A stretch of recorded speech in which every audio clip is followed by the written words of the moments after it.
I think the German example has interesting lessons that South Africa can learn from in terms of the functioning and the structuring of vocational education and training. I think we can learn mechanisms around workplace based learning and some of the systems of how to support better workplace based learning. I think that the struggle, of course, is the German labor market is so different to a South African labor market. But I still think the kind of elements of practice of how vocational education works could be useful to helping us to think differently about what we could do in the future or what we can plan with or what's missing. I always try to, when you look at something, when you look at an example of good practice, it helps you to see what's missing to be able to work with it. I think that in a country like South Africa, VET has traditionally always focused on working and learning and that relationship between work and learn. But Africa in general is in a space at the moment where people can't get livelihoods. So it needs to really look at how people are living. It needs to look at water systems, energy systems, ecological systems that support how people live, and to see that as integral. Vocational systems, or vocational education and training system, was built on an idea of industrialization that we cannot use to plan the future. Okay, so we need to start to think about the role of vocational education and training differently, and critical to that is the role of lecturers.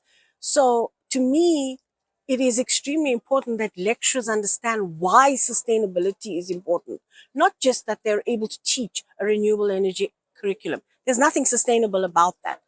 It's just a different kind of technology.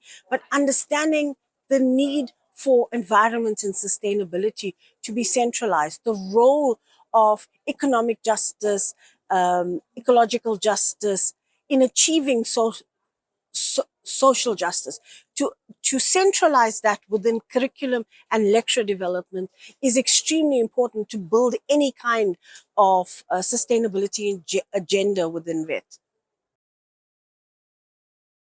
I think that interactions between universities and research agencies would be useful and interesting. I think that working or bringing the kinds of research, because research, it's important to have research and practice in conversation with each other.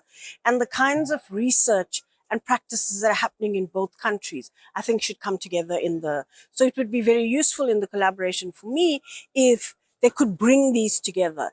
It wouldn't be useful to think about only what German universities are doing or only what South African universities are doing and what their practice or the colleges are doing or vocational practitioners are doing separately from them. So bringing all of that together into a common learning space would be useful. I think to shift the research and the practice, to shift the research and practice agendas of VET so that it moves away from technocratic research, this technology-based research and practice that serves the needs of the market and the needs of the employer only. So to actually bring that socio-critical dimension into it and to actually create the opportunities for space and the spaces to be able to have those much more critical discussions about the relationship between VET and the driver it can be to change industrial practices.